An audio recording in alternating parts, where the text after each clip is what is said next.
What's going on, you guys? Bryce McKinley here, Coach Sharpen. You know what time it is. Hey, this is not your Monday motivation.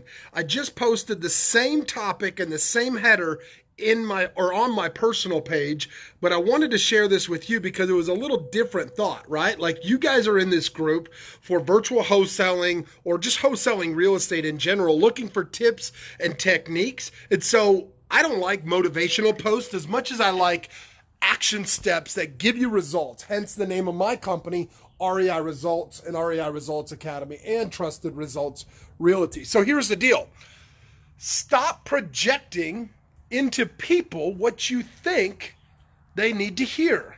That's the headline up above. Stop projecting into people what you think they need to hear.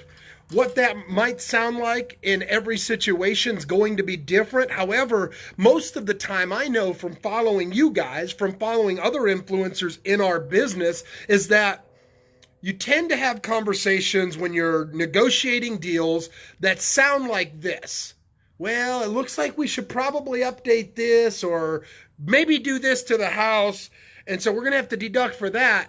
In reality, that's what you think that these folks need to hear. It's the complete opposite. What they need to hear from you is two things. One, something that indicates that they know, like, and or can trust you. They don't need all three, but they need to know you and like you, or they need to trust you and know you, or they need to know you and like you, right? They don't have to trust you to do business with you. I've never been one to believe that.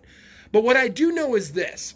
People don't want to be told what to do unless they ask for it. And typically, if they're asking for it, they want to know how to do it, not what to do.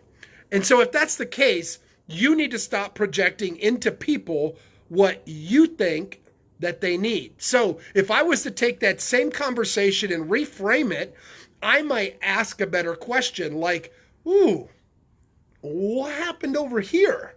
And just let that customer talk. Maybe I ask them, ooh, when was the last time that you've had somebody take a look at that roof? And then I rack them, repeat, acknowledge, question. 5 years.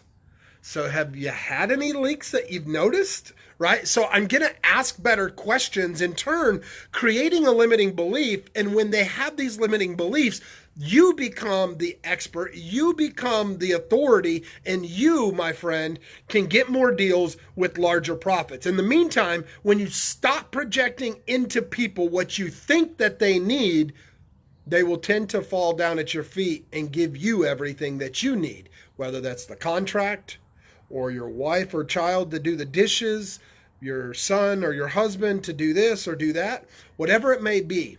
Stop telling people what you think that they need and asking them how you can serve them, or asking them better questions about their circumstance. And you'll see that you'll get 10 times further and faster. God bless you. Stay sharp, and I will see you all at the top. Take care, y'all.